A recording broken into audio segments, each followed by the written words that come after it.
welcome back. It's our first official video. We are so excited to have you. We are so grateful for all of you who have subscribed and shared and it's followed. So wonderful. We were overwhelmed. We were happy. It's so lovely to see all the likes. We're not famous. No. But we're very grateful, and we're happy you're here, and we're happy you're watching. So today we're doing the Spongebob review. A Spongebob SquarePants on musical. Broadway, the musical review. Now, what did you think? I thought it was freaking awesome. Oh my god, the greatest ever. We were so excited. Oh my gosh, the whole thing. It was beautiful. Was just wow.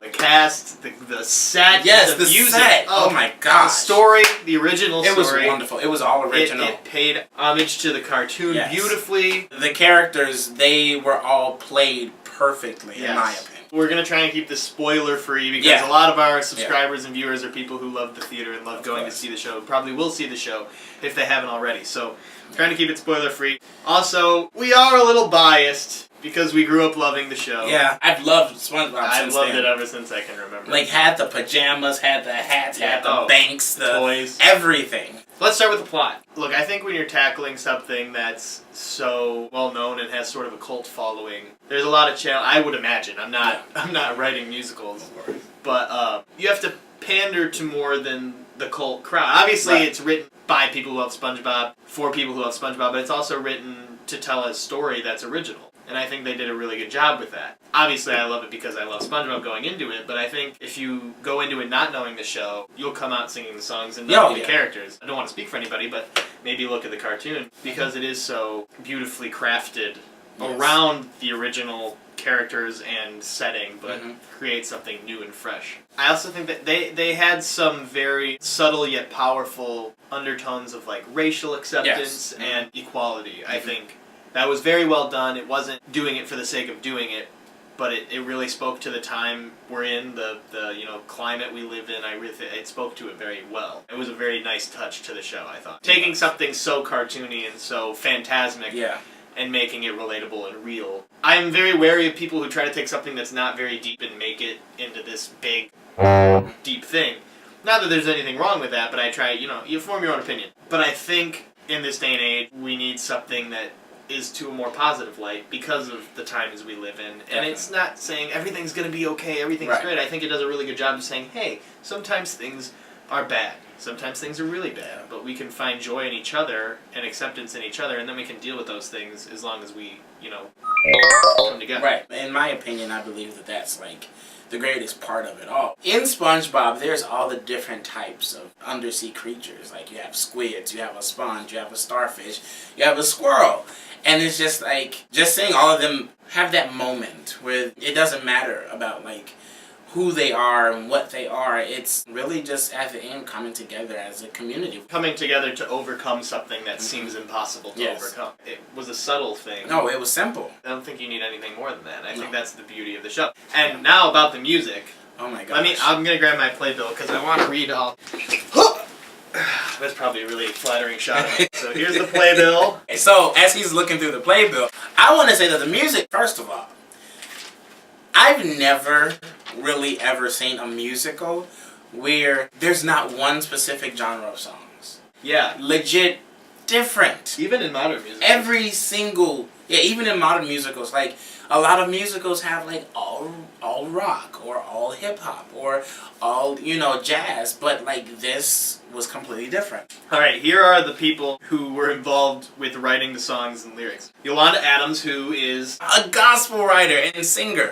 Steven Tyler and Joe Perry of Aerosmith.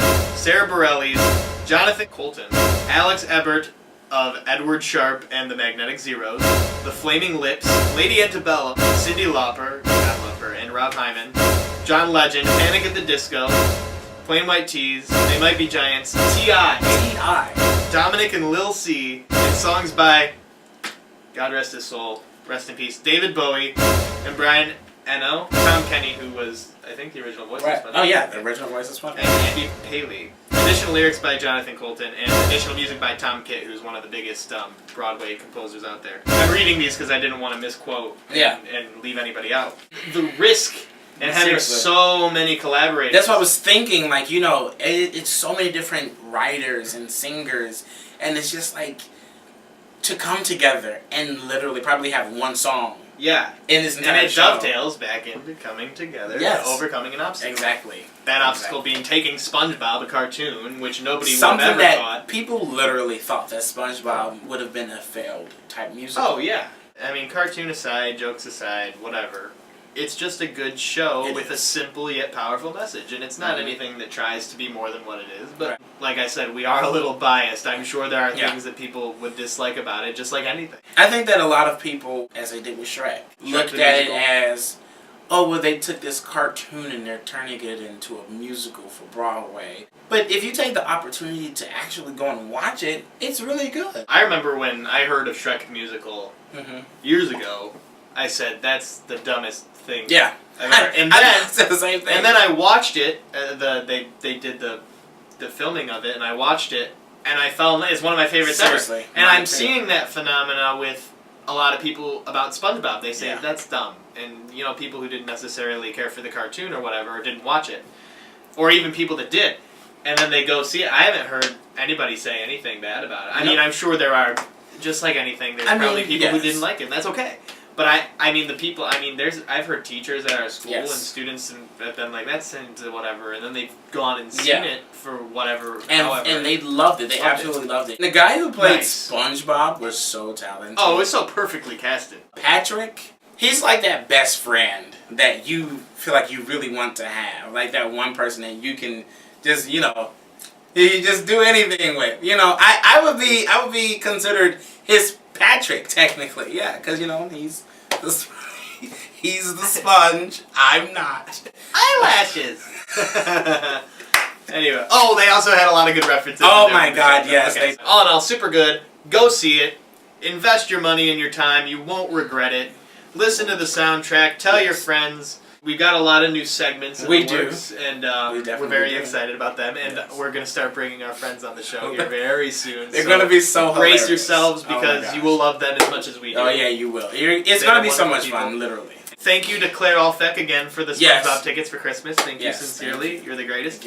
We are just so grateful to be here and to have you watching. Much love, and thank you so much. And like down below, subscribe down below.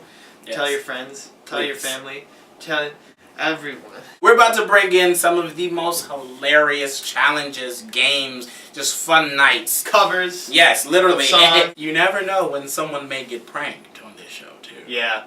Just keep an eye out. Yeah. You know. We're going to have to super edit this thing because we're just going all the time. Bye!